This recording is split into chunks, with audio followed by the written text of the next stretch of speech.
What are the steps of a lawsuit? Now, a lawsuit has a life cycle, and it will, if on the plaintiff side or the party that's suing, we start with first researching and the viability of a lawsuit to begin with. You don't just want to go in and sue because you might not have a case. So it requires a very thorough and deep analysis of the law and the facts, and also just assessing whether just cost-wise it's worth it. You know, if you have a very good case, legally or factually speaking, but you're only suing for $500, it's just not worth it, frankly.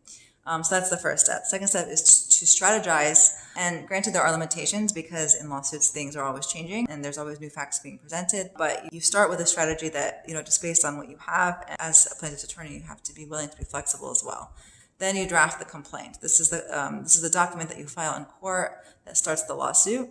And then after the complaint is filed, the defendant will file an answer. Sometimes there are some motions in between where the defendant will try to dismiss the case. Once you go over that, though, then you are in the discovery phase where the parties will exchange documents and request for certain evidence that will either support their case or their defenses. After that, there's usually a period of potential settlement talking. Granted, you can settle anytime throughout the case, but usually once discovery is more complete, the parties often talk more about settlement. Sometimes there will be something called a settlement or pretrial conference where the parties will sit and even along with the judge and try to work out a solution before going to trial.